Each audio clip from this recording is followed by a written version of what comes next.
James, welcome to the studio. Welcome to Liverpool. Hi, Jack. It's great to be here. Great to meet you after knowing you for best part of a decade on LinkedIn. So if you're watching, you'll notice that was really staged, and that was because we've just done it twice. So we'll get back into the flow now. It was probably my fault, to be fair. I'm going to rip off your LinkedIn, and you can tell me whether it's still true or it needs updating. It might be. So apparently, and I still don't know what this means, and I'm sure you'll tell me, you're the chief elephant spotter at Proven EA and founder and co-organiser of lean-agile Manchester. You've got 20 years of experience in helping organisations across various sectors identify and address things that hold them back. They're often things that people are aware of but just don't want to speak about, hence the elephant spotter. Okay. You're a certified agile coach with a background in aeronautical engineering and manufacturing. That sounds dead posh. I'm sure we'll get into that. Your mission is to help organisations work better, and you hugely value continuous learning in yourself, and that's why you founded and you co-organise Lean-Agile Manchester, which is a community of professionals and enthusiasts who want to learn and share best practices in lean and agile. Wow. Yeah. Close enough. I'll go with that. Yes. Is that you? Have I invited the right person? Yeah, you have. I think I've surprised myself. It's quite accurate. Oh, good stuff. Yeah. All right. So I always like to put people on the spot to a certain extent, not in a gentle way. For those of you who are wondering why I'm on my phone as well, I normally have an iPad, but it's in use elsewhere. I didn't have enough charge on my laptop, so I was really prepared. So we're on the phone. If you've got any complaints, put them in the comments and I'll ignore them. So recently, or actually a couple of days ago, you put out a post on LinkedIn outlining 13 steps why project management fails. What I want to know what I'm not going to read them out to you, but what triggered that post? And what triggered that post? I'm in various WhatsApp groups with different people, and someone. David, got any gossip? Got any WhatsApp gossip? I haven't got any WhatsApp gossip, not that I'm sharing. But David High was talking around giving a course on use of Gantt charts. Okay. And me being the sort of person I am, thought about my experience of Gantt charts. And who's that person? Sorry, David who? Chat called David. We'll leave it at David on the WhatsApp group. David, you know who you are if you're listening. All right. Chances are you're not. But I hope so.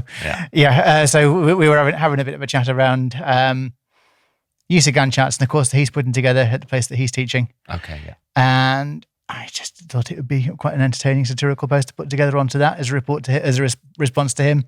And then I looked at it and I thought, actually, that looks like LinkedIn. That does. A bit of hashtag content. A bit of hashtag content, indeed. Yes, yeah. And taking some inspiration from you. If you don't want it to happen like this, give us a shout. Yeah, we'll clip that up. Inspiration from me. We'll just use that bit in the trailer.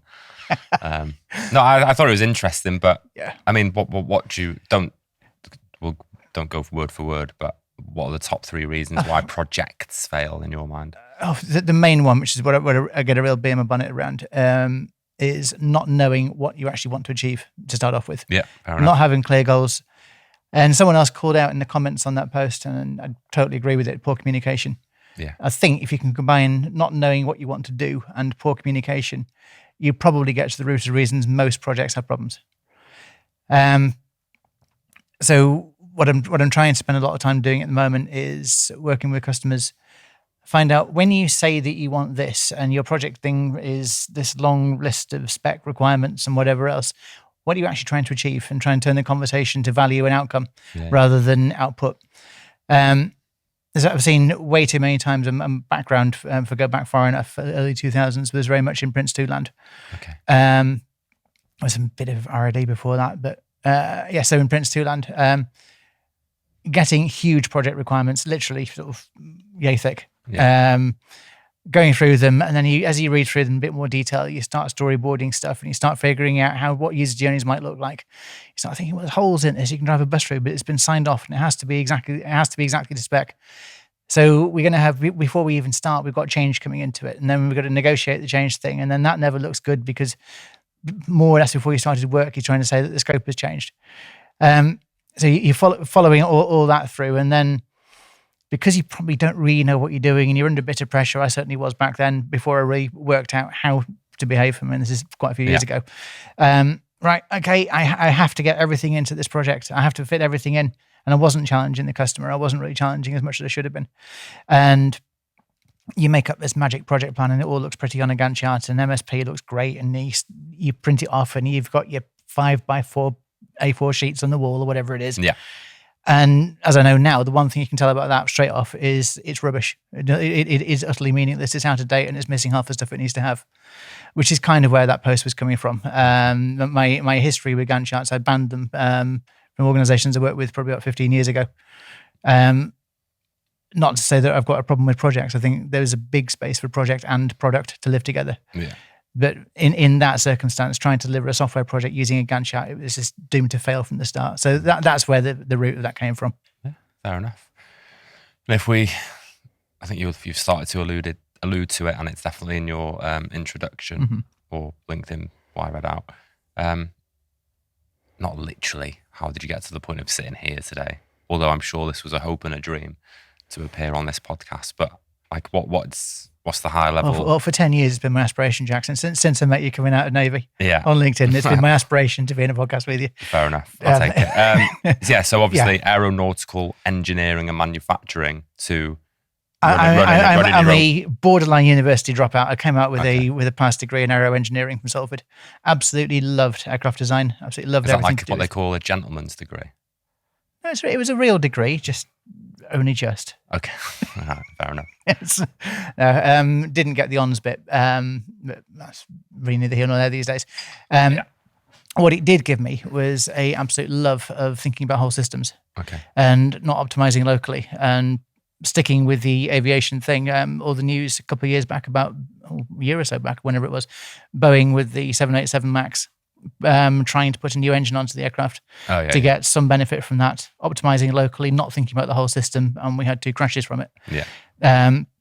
So everything that I do now is take a step back. What are you trying to achieve? What outcome are you trying to get? Where are you trying to get to? And if we tweak this bit but not think about the others, what's the knock-on effect going to be? Yeah. Where is it going to crash? Okay, going right back to answer the question. Sorry, I've gone off on a tangent again. That's what we're here for. The other elephant. Yeah, I'll come to the other thing, the rabbit spotter in a minute as well. But I've a different podcast, that mate. I think. No, I've got accused by one of my clients a little while ago of having a fixation with animals, but I'll probably come to that as well. Yeah. So finished university. .com boom was just coming. This is actually probably predating .com but HTML was a thing, HTML1 back then, and image maps were a cool idea. And a mate of mine and we thought, I know, there's loads we can do with this. We could do a remote estate agency, an online estate agency. We could do something else. And loads of good ideas, absolutely no business knowledge back then. Yeah.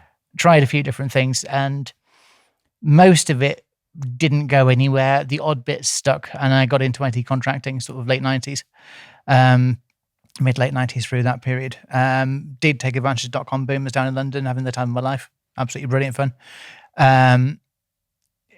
Went from doing some programming thing there. I'm not really that technical. It's understand enough to your point and the questions in the podcast that you released the other day around answering questions from people. Okay, yeah. Knowing enough about technology to be able to communicate with tech team. Yeah. And I found a niche sort of between tech and business. I'm trying to bring those two together, and so that be able to translate what the technical team was saying into words business could understand, and then what business wanted into things tech could understand. And I'm glad to say since then I've seen that coming much more together, and that need isn't there so much, but it was very, very much there then. Don't say that, mate. There is a need for it. Get in touch with James if you need that. So went through, got into project management, was in Prince 2 land for a while, looked after delivering the call center for the 2011 census, or big chunks of it. Okay, yeah. Other project managers and the program lead working in the company I was in, but looking after big chunks of that one. Got introduced in the period of early mid 2000s into agile delivery, particularly Scrum, by a contractor we had in that was very firmly in project land then. didn't really look back, and spent the next 4 or 5 years there looking at how do we fit agile delivery into very, very rigid project plans for ONS and other government clients. Yeah. And thinking, well, there must be ways of doing it. And then since then, I've kind of been jiggering around with different ways of delivering an agile approach. Yeah. I've never really been a proponent of Scrum as the answer or Kanban as the answer or something else. It's a giant toolbox. Yeah. And it's pick the bits that you want. So since then, I've really come through quite a bit of Scrum mastery, if you call that in a Kanban environment or a mixed environment, into agile coaching, because it seemed, frankly, it was the word that got the recruitment jobs. Yeah. And then to this point, and then last couple of years, I've been trying to switch from me contracting to me running a small consultancy. I was going to get onto that. Yeah. What is Proven EA? Just getting there. Proven EA. This is already a challenge. It was Peak Consultancy Limited for yeah, it was, wasn't it? Yeah. Best part of 10 years. Yeah. But that was just you on your own. That was just me on my own, and I'm going to guess 1 in 5 times I typed that domain out, I got it wrong. Okay. I just made mistakes. People couldn't understand what it was when I was speaking around it, and it said nothing about what we do. Proven EA came out of various conversations of things. It was going to be Proven Enterprise Agility. Well, that's what I assumed. That's what it was. Yeah, and I've got to say, I'm stuck at the minute. Am I going to stick with Enterprise Agility, or is it really Enterprise Alignment? Because my one specialization is the Enterprise Alignment. Enterprise Agility is such an enormous beast to sell. And or people to understand, to say what I actually do. And I don't do all of Enterprise Agility. I mean, no one can say that. Yeah.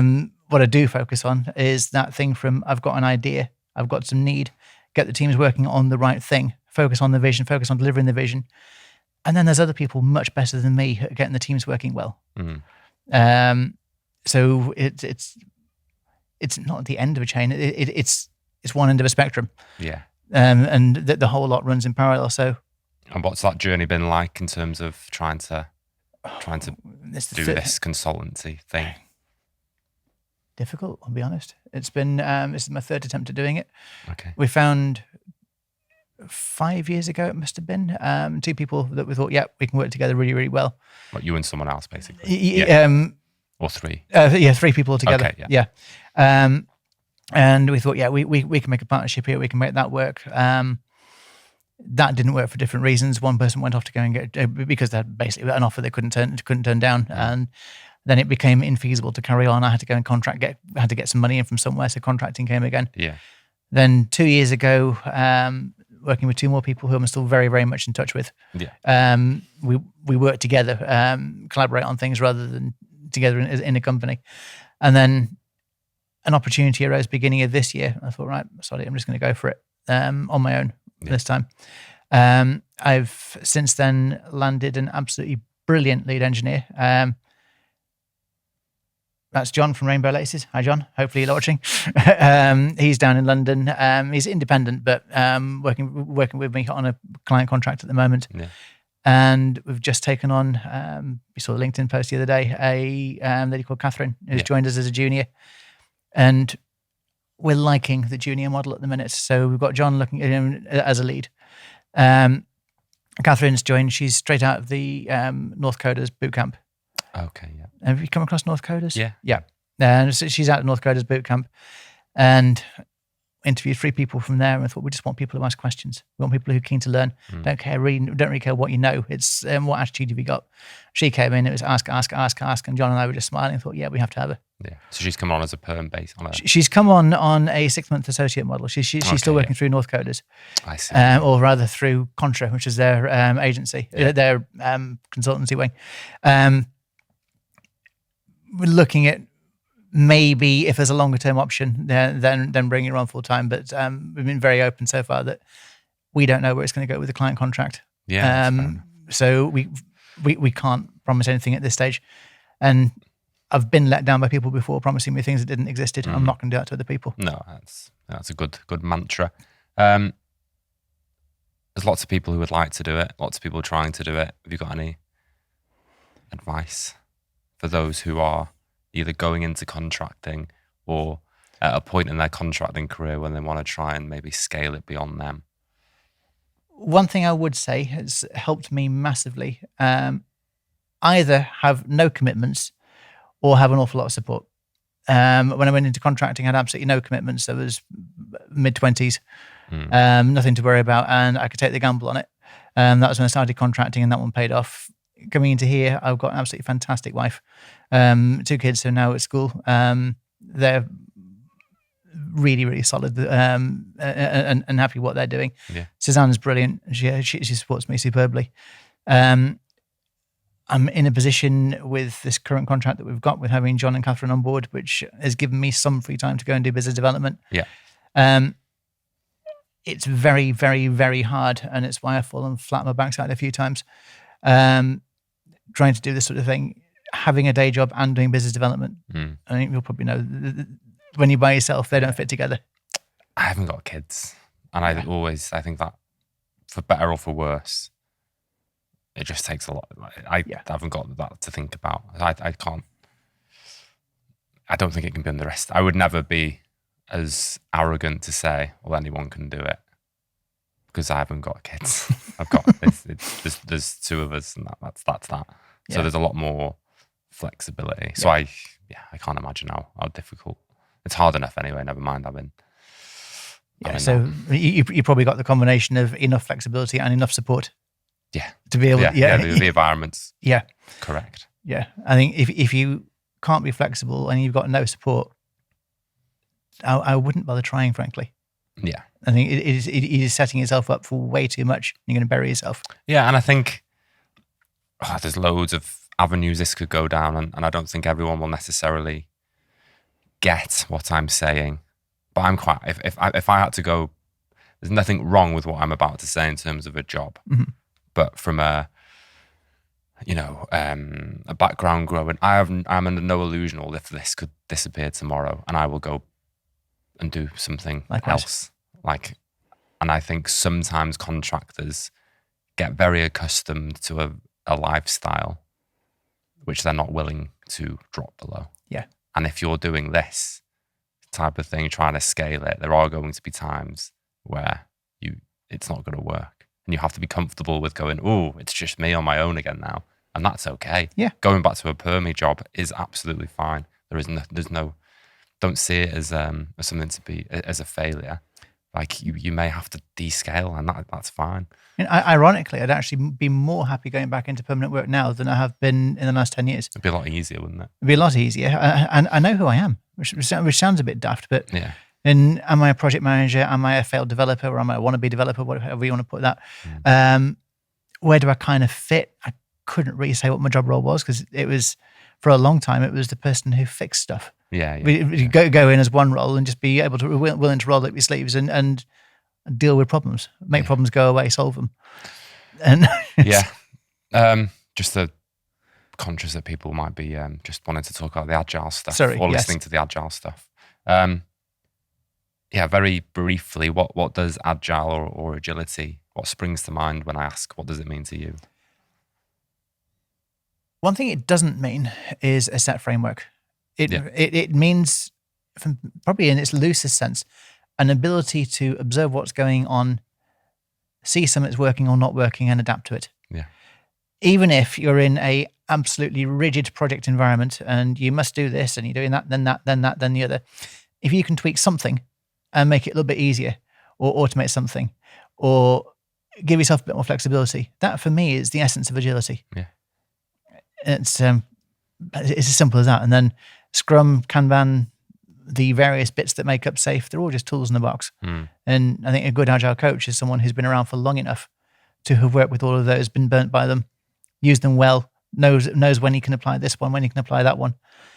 I have a bit of a challenge with people with a certificate 6 months ago, almost no experience, call themselves an agile coach, because with the best respect in the world, you can't know enough different things to be able to say what's going to work and what's not. Hello folks, sorry to interrupt this video, but if you have got this far, it would really help if you did subscribe to the channel. Because it's face-to-face, it makes convincing people a lot easier to travel up all the way to Liverpool to record in this lovely studio. So, like I said, please subscribe. And thanks for watching. Do you think the current market is starting to filter that out though?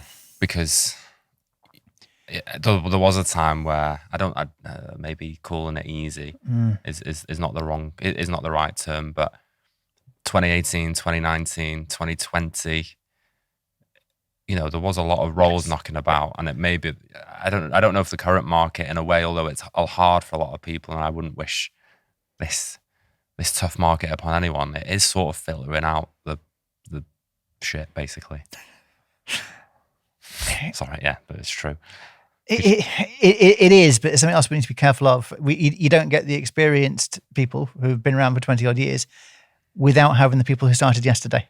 Yeah, true. So we need to make sure there are openings for everyone to come and develop. Because just because I wouldn't consider someone to be a good agile coach after 6 months doesn't mean they're not going to be a good agile coach. No, and I come from a place of I'm not too long ago, I was probably the youngest person in the room as an agile coach, with not years and years of experience in an IT sense, but different contexts. Yeah. The most agile place in the world, in my opinion, or one of them, ironically, is a warship. So I think you are right. It's tailored. It's not writing people off, but there has to be a baseline there, I think. And it's being willing. You make a really interesting point that the warship being an agile place, there's other places as well. Schools, being a teacher. See some great people coming into the industry who are teachers. My wife's thinking about that route, and she has been for a while. Yeah, don't know if she's going to go down that route. But Ryan Brook, the professional Scrum trainer from OptiLearn, shout out OptiLearn, another small consultancy. But he's come from a teaching background, and I think he's obviously doing some great stuff. And then Elle, who was on here a little while ago, coming out of cabin crew again. Yeah. I think it's like I was saying, agility isn't about knowing a framework. It's about having the mindset nonsense, which people keep banging on about. But I think that there's a lot of truth in it. It's being willing to think around how can I tweak and improve, not follow the Scrum framework. Because frankly, you put a bunch of whiteboards up with Kanban boards all over the place, call it Scrum, and you're managing the same thing with a different picture. Yeah, you made absolutely no difference, but you're doing it on a whiteboard. Yeah. That isn't being agile. Looking at it and thinking, how can we improve? Run a few experiments. What are we seeing from? What patterns are emerging that we can tackle? How can we make this go better? That's being agile. Yeah, I think you're right, and I think it's about giving people confidence as well. I've literally come out of a sprint planning or a refinement session about 45 minutes ago, and I was like, just move on, like. For better or for worse, they're relatively early on their journey. So people will have their opinions, but they're using relative estimation. It's not the dream it's not my dream for them to be using that forever. But that's where we are. If it works, it works. And I was like, just pick a number and move on. But the important thing is if you're reflecting on it afterwards and not just letting it go if it's taken months to do. Just pick a number. Don't get bogged down by it. But it's giving people the confidence to go, okay, we'll move on and we'll just crack on with some work. I think you're touching on two really interesting points. I forget who it was. We were having a conversation about story points with someone recently on one of these episodes, and you were talking about psychological safety in your Q&A thing. Oh, yeah. I think it touches on both of them. I'm kind of with you on we don't need absolute psychological safety everywhere, but I think it's important to understand what we mean by psychological safety, and that has changed in my mind recently. Yeah. I thought it meant everything must kind of be lovely, which I'm no longer going to go with, but bear with me. I think we're saying the same thing in different ways. I'm not saying it's not important. I'm saying people don't read a book and think it's the be all and end all. No. For me, psychological safety is having a team who is willing to stand up and challenge the consensus. Yeah. And a manager or a leader or whatever that role is in the room who isn't going to jump down your throat for voicing a different opinion. Yeah. If you've got that, and also to your point, people willing to respect, show each other respect and work together professionally in a sound way, but you can still challenge each other and find the better way of doing it. Yeah. That is psychological safety. Yeah. I mean, John LeDrew, the lead dev with me, I mean, he knows I talk after nonsense and come up with requirements that are simply impossible. He's willing to challenge me on those. And half the time we end up, or probably more than half the time, we actually end up with something far better than either of us would have come up with. Simply by having that conversation of constructive, what's the word I'm looking for? Constructive conflict or whatever. Yeah, healthy conflict. Yeah. I think one leads into the other really, but where do organisations go wrong in your, what are the common themes, trends that you see when you work with organisations or teams? Like where do they normally in terms of trip up? adopting agile or more generally? We'll stick with agile, and I'm sure okay. it'll go on to more general stuff. Not knowing what problem they're solving, I'd say, is probably the number one thing. Or having this rose-tinted view that probably even harking back to Jeff Sutherland talking about twice as much in half the time. And there's this view that agile is going to fix all our problems. It's a mess now, but we call it agile. We use whiteboards and post-it notes. Everything's going to go magically right. Yeah. No, you're still going to have the same problems. And the one thing that Scrum does brilliantly is it shows you what those problems are. Yeah. Kanban does something very, very similar. It shows you where your bottlenecks are, where your challenges are. Yeah. And SAFe, as much as people hate it, when you have that big program board with all the red bits of wool, don't hide behind the red bits of wool and say, we've identified all our constraints, aren't we great? Tackle them. Yeah. In the same way as tackling your bottlenecks, in the same way as you're tackling the things which Scrum is showing you are going wrong. Yeah. I mean, if you start doing that, then you're going to start going right. But if you using Scrum or Kanban or any other methodology or approach, and you say, well, it is what it is, carry on as we were, what have you learned? Again, you're not doing the adapting and improving piece. So I think not knowing what problem you're trying to solve in the organization by bringing agile on is probably for me the number one. Yeah. And then not having sufficient psychological safety for people to challenge it. Yeah. And find new ways of doing things. If it's the same answer, that's fine, because you said you've got a slightly different thinking, but is there anything you've changed your mind about recently that you never thought you would in terms of agile, workplace culture? You know, I don't get political, but I've been thinking about this on the drive up this morning and last few nights. Oh God, sorry about that. No, it's a great question. How can I sit here talking around learning if I haven't changed my mind about something? But then I'm thinking through what I have done in the last 5 years is I've tried to train myself to be open-minded. People who work with me will almost certainly be laughing their socks off at this point, but open-minded and not coming in with a fixed view on things and being willing to say, okay, let's see what works. Yeah. That said, one thing I have been very, very surprised at, working more on the direct client-facing thing, is not direct client-facing, direct left of contract side, if you like. I know what you mean. Is how few places actually genuinely know why they're doing some work or what they want to achieve from it. And thinking that, well, if we've got a set of requirements, they must clearly know what they want. Nah. Yeah. And that has, it shouldn't have been a surprise because I kind of saw it from the team perspective all the way through. But in the role I'm doing now, very, very much seeing that. And you get some kind of clients like the one I'm working with now, absolutely brilliant, work with you, understand it, and evolve what their ask is. And some who are so fixed, and we want to do this, and go down the agile route, whatever else you want. But then the sales team is still selling vaporware. The marketing is still advertising things which don't exist. You're still getting fixed date, fixed time, fixed cost contracts through. No. Yeah. Do you think people can have? Can you be agile in a waterfall environment? Oh yeah. How? It's like I say in the beginning of it. It's if you're willing to learn and adapt and change how things are doing, you're in my mind you're being agile. Yeah, fine. It might be a dead simple thing where we're doing this and we're doing it and we're doing it again and we're doing it again and we're doing it again. Yeah, fine. Maybe you're automating something. Maybe you're tweaking a process to make something a bit better. Maybe you're cutting out a step so that you're not typing it in here and then typing it in there again.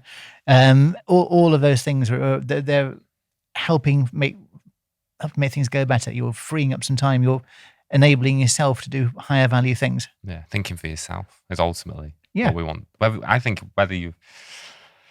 even if you've got fixed time, fixed scope, fixed money, that doesn't control the way you think between your two ears. You can still, it's not great, it's not perfect, don't get me wrong, but You can still work. You can still think. You're still a human being, and you can be creative within inside those imperfect constraints. And who's to say that work breakdown structure or whatever else in a rigid project environment can't be broken out into iterations? I mean, this is going back a few years, is working with Mannheim Group. They deliver websites and dealer management systems for used car dealers. Yeah. And we were building a back office system for them. And yeah, so we knew we had to get training out for the teams that were out there. That can't be done in an agile way, because we kind of have to go and deliver training, and then we have a rota at the sites to get round and people to come in. There's other bits that had to be done in a certain way, so printing, literature, or whatever else. But then we had some software development, and we started looking at it in terms of, sorry, probably going around circles a bit here. But we started looking at it in terms of something I picked up from, amazingly, the 2005 edition of the Prince 2 manual, dependency mapping. Okay, yeah. So you start with, over on the far right, what it is that you want to achieve. Yeah. And then what are the things that need to be true for that to be achieved? Okay, so I've got my next few things. What needs to be true for this one? Yeah. So if you think in a simple case of a online booking management back office system, I need the system to be live, and I need the training to be complete, and then possibly a couple of other dependencies. So great, I've now got 2 strands. For the training to be complete, I can probably be a little bit clever about this. If we look at 6-8 weeks in advance, because I don't want to train too much earlier than that, we're going to have a system more or less complete. Yeah. So let's go out and create the course at that point of the system as we have it, knowing that, it might well change. Then we can deliver online training over the coming weeks for the next bit. Now that means that my software delivery is now broken out from the training piece. I don't have to manage them the same way. So we can break these into iterations. And we know what we need to aim at, and it might be water scrumful to a degree. But it does mean that if you know the outcome of that piece of software and what outcomes it has to achieve, what user journeys you need to achieve with it, you can be building those as you go through in a reasonably agile approach to it. But that work stream is in that way. Yeah, we're having our sprint reviews. We're working out what's next on the backlog, and we might well be changing the scope of this thing. That's absolutely fine as long as the overall goals are met. Yeah. Then knowing that I've got a soft dependency between this work stream and that work stream for the training thing, I need to have something which is trainable. Yeah.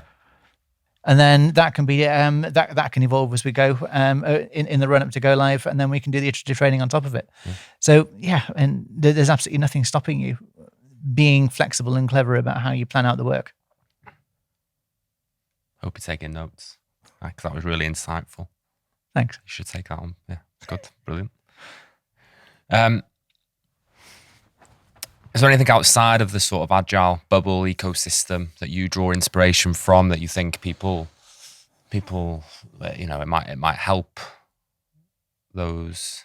Where do you draw inspiration from and ideas and podcasts, TV shows? Do you go for like big hikes? Do you do 30 minutes on, 5 minutes off? Like what?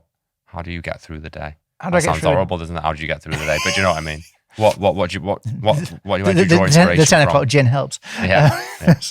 Now, the start for the day, it depends on time of year, because the summer holidays it falls by drastically because the kids don't go to school.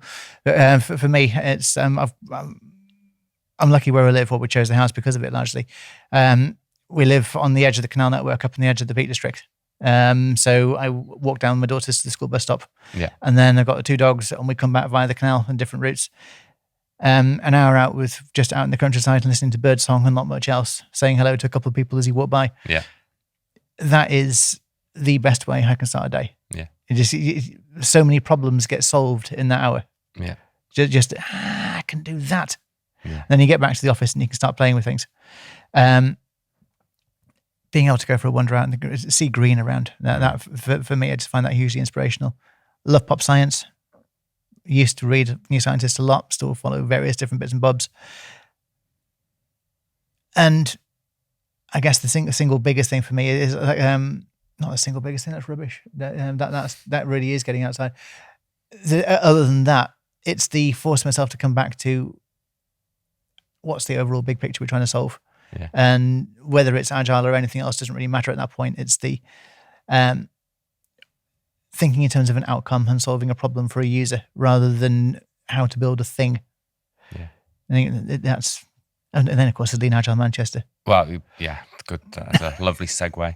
Yeah, well, so that from what I understand, it used to be a thing, then it wasn't, and then you've taken it over or started it again. What's the story? So this is Lean-Agile Manchester, which is a monthly meetup. Yes. Clues in the name, based in Manchester. Yes. Over to you. Go back a few years. It must be probably like 10 years back. A chap called Ian Carroll. Hi, Ian. Set up Lean-Agile Manchester the first time round. The premise, which we've more or less stuck with now, is each month we meet up. There's a guest speaker talking about something, or a session on something. It might be a little workshop. It might be a Q&A session with a guest panel. We've done that once this year.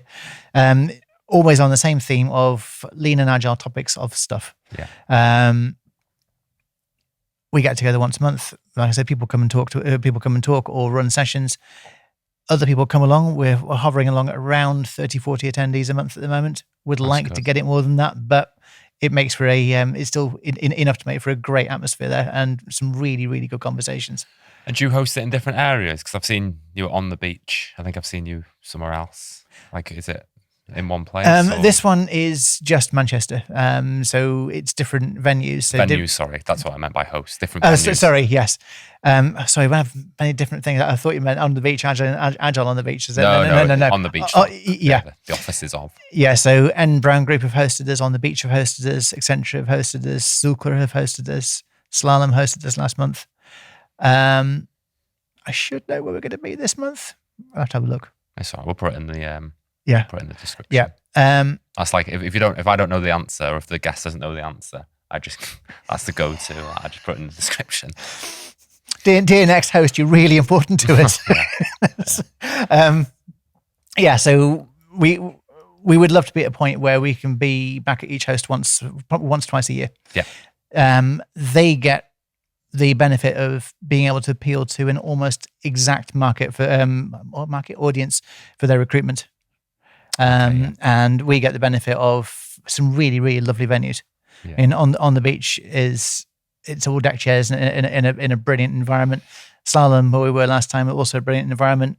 We haven't had one bad environment actually, and they've all been slightly different. A&D, where we were, had a great balcony overlooking Oxford Street and different places. So Oxford Road, sorry, beg pardon. I should know Manchester better than that.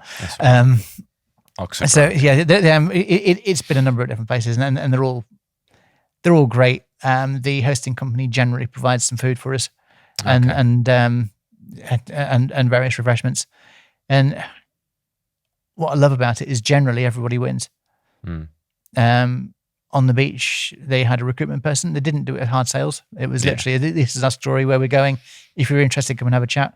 There's a recruitment person there. They must have had a queue 6, 7 deep at one point of people coming to waiting to speak with them. So it works for the hosting companies, and we get some very, very good conversations out of it.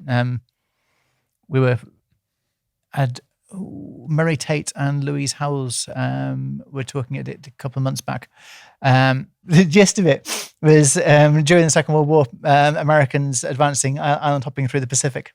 And some of the island groups were very, very basic, almost back in sort of early days. Yeah. And cargo cult culture, that's what the old, build the plane and exactly that one. Yeah, so Murray Tate was talking around that one. If you haven't come across cargo culture, I'm not going to bang on about it now, but do have a read. The idea being that if you go through the motions, the thing which you're trying to copy will happen. It doesn't. Yeah. It's like I always refer to swimmer's body illusion. I don't know if you've heard of that. Oh. So very, very, very quickly, I'll throw myself under the bus. I am 6'2", lanky streak of piss. Yeah, that is my DNA. I can, that's just me. Someone like Adam Peaty, world record breaststroker, is a unit. He's a monster. Yeah. And he's talented, and it's in his DNA. I could follow his training program and diet to the T, but I still wouldn't be good as Adam Peaty. No. So the swimmer's body illusion is about trying to copy and paste something. Yeah. To try and and expecting to hit the same levels. That's just not going to happen due to culture and from an organizational point of view, culture, the product that you're building on, the legacy. So it's a sort of same thing. But Murray is talking about the cargo culture and how that reflects in various practices that we have, not just Scrum and Agile Land is talking about more generally, but the idea that putting out whiteboards and managing things managing things with Post-it notes doesn't make you Agile. No. There was that gist. And then Louise was talking around her experiences of creating really, really effective teams. The two of them together, we only had about 20, 25 people in the audience. That's a lot though for a meetup, because some of the ones I've been to, that's what I was going to get onto it, but they're good numbers, because even I've seen a lot of sign up and then they just don't turn up. Yeah. So it must be a good meetup for those sorts of numbers. Thank you. But what that did trigger was brilliant conversation afterwards, because he had two things coming at how we work from different angles, and then right up until it was people had to go for trains home and things. Yeah, it was just a flowing conversation through the evening. Let's kick them out, basically. Yeah, that's more or less it. A similar one, in the last one, we had a chap from BJSS talking about AI. Okay. But specifically the use of AI in project delivery. Right. And someone else then came on and did a quick lightning talk, because what we encourage, if people have got something to say, just jump up, have an open mic at the end of it, come and talk about something for 2-3 minutes. Gave a very, very quick demo of another system that was being built, which is delivering various assistive things in project delivery. Slalom, who were hosting us, they were showing, someone from there jumped up and showed off a system that they've got, where if you feed it a set of outline requirements, it will do a really, really good job, to the point where we're going, what? Yeah. That sort of good job of creating a outline backlog of work. Okay, yeah. And not that any of this replaces the human factor, but it gets rid of a lot of the mundane stuff, so that we can do the bit where we actually add value, rather than just copying the same stuff down over and over. Yeah. So it's covered a number of different things. It's absolutely brilliant from my perspective, because I get to meet loads of different people. And is it on the same date each month, just so people listening can? It's generally the 4th Wednesday of the month. Next month, I have remembered who it is. It's back with Accenture. They couldn't manage it that one, so we're actually on Tuesday. I'm going to have a guess now.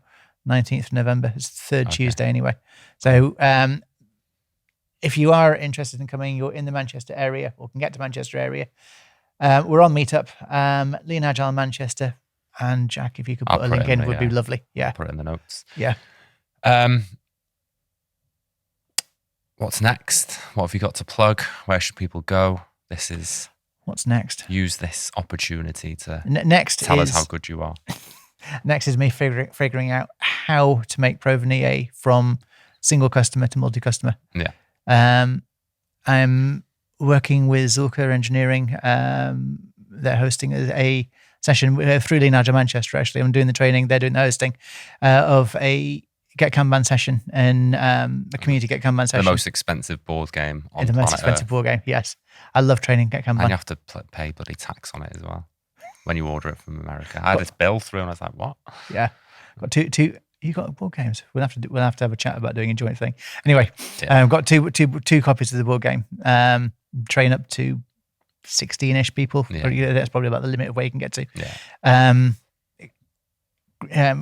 So 3rd of December, we're looking now, just going out and start plugging it on LinkedIn for organization leaders, anyone in a senior lead, CTO, CIO, COO, or program lead, whatever else, wants to find out a bit more about how Get Kanban training, or how Get Kanban generally can help an organization work. We're running a free session up in Manchester. Yeah, Get Kanban. If you want to sponsor the pod, I'll put a nice little display of the board game on here. It looks it is good, to be fair. It is very impactful. Yeah. So there's that, and then it's trying to actually get some more work for the consultancy side of things, which is probably going to come on the back of training. Totally non-certified training. I'm not up for that at all. Yeah. But helping people actually understand things. It wasn't an area I thought I was going to get into, but started speaking with a couple of people around training options and thought, actually, I can add value in this, because I've got different workshops from over the years that were just in the back pocket, and some quite interesting things on how to create roadmaps borrowing a lot from Roman Pichler on Yeah. the product canvas. I think everyone borrows from him, don't they, to be fair? Second? I think everyone borrows from him, to be fair. Yeah. Well, the product canvas is absolutely brilliant. And then met someone when I was working over in Munich a little while ago from Henrik Nyberg's consultancy, where he did or still does work up in Sweden. I'm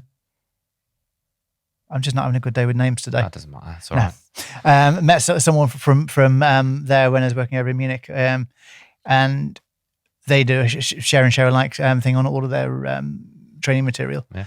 So I've taken that and adapted it over the years in different companies for how to go from, how to actually create a effective roadmap, which isn't just features. It's the features, it's the enablers, it's the how do we take care of the management, the recruitment, the team structure, things that we actually need, and build up a pipeline, build up a roadmap over the next year or so, and whatever rolling horizon that makes sense in your context of,